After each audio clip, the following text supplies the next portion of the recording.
It's a 5-minute rumble. We're giving you everything we liked and didn't like in 5 minutes. So if you're ready, it's rumble time. Let's rumble. With House of the Dragon Episode 5, We Light the Way.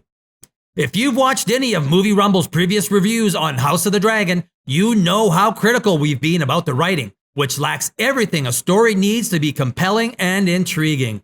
It's a soap opera set in medieval times with dragons. Ironically, House of the Dragon is a TV series with the highest quality production, sets, costumes, editing, and acting that manages to prop up a script that's mired in a storyline void of any stakes with a sleepy Game of Thrones setup as its main conflict. It's the production team that keeps this uneventful TV show looking good because the storyline has no tension or life-changing stakes. No conflict that rises to a level that threatens the character's existence. This is low-stakes screenwriting, ideal for daytime drama, but not for a $20 million per show epic fantasy TV series on HBO.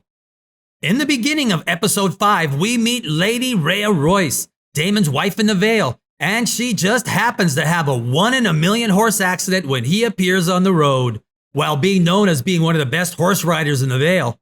Lady Rhea falling off her horse and breaking her neck is about as likely as winning the lottery. What's funnier is that she breaks her neck with no pain, no shock, and she's still conscious. The only thing she does is to egg Daemon on about not finishing her. The stupidity of character reactions in House of the Dragon is beyond reason sometimes. Lady Rhea would be in complete shock. The pain alone would be beyond control, and there's a better chance she'd be dead or unconscious. But she's concerned about how Daemon feels? Well, the script must go on. We find that who Rhaenyra will marry is still the central conflict at the center of House of the Dragon because we don't want something like White Walkers or the Night King ruining our soap opera. What's hard is trying to write an exciting review about this show. It's like being a play-by-play commentator for a chess match. Nothing happens for a very long time in between moves. Except that in House of the Dragon, nothing happens. Moving on, King Viserys takes a long boat ride to see the sea snake, Corlys Velaryon, to offer a political wedding between Rhaenyra and his son Ser Laenor. After a couple of minutes of going back and forth, they agree. There's gonna be a royal wedding. Are we excited? Yeah. For the last 25 minutes of episode 5, we get to see an entire room do what can only be described as walk dancing, as characters run around trying to create plot points. It all culminates into Sir Criston killing Ser Laenor's lover, Sir Joffrey Lonmouth. I found it interesting that Sir Criston is not arrested for murder or punching a prince. But in House of the Dragon, he gets away by walking out the front door because the script needs him to. This may have been the first attempt at creating real tension, but of course, the dead character had 3 scenes. We don't want to put any of the protagonists in danger.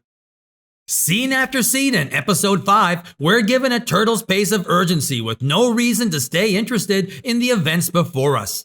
From Viserys' visit to Corlys, to a lover's quarrel on Rhaenyra's ship between her and Sir Criston, every scene is a burden that tests the audience's ability to stay tuned into the droll and uninspiring storyline. At King's Landing, we get a scene right out of The Young and the Restless writer's room, where Sir Criston meets with the Queen. The Queen wants to know if he's been sleeping with Rhaenyra. Every scene feels like this one, like we're wallowing in gossip of who's sleeping with who. Every opportunity the writers had to create real tension, they bury it behind the droll turtle's pace storyline. Why have they not played up the slow demise of King Viserys, his wounds and rotting appendages? Since episode 1, there have been scenes that have placed zero urgency on the king's developing sores, causing him severe health issues.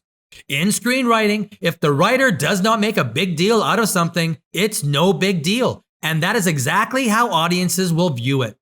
Why not create tension with this? Make it so that he's hiding this from those around him. Then you could have a storyline where it starts to come to light to a few insiders. This could swell into a huge point of conflict and tension. But yet again, the writers choose not to make anything out of it. At the end of episode 5, we get a shotgun wedding after the fiasco at the feast. Why? Who knows? But apparently, the murder of Ser Laenor's lover is probably the reason. Sorry, not murder. It's legal because nothing happens to Criston Cole.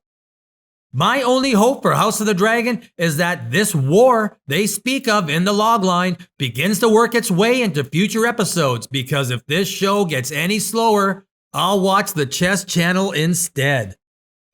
I'm giving the House of the Dragon episode 5, We Light the Way, a 4.5 out of 5 for production and a 2 out of 5 for the story, for a total score of 6.5.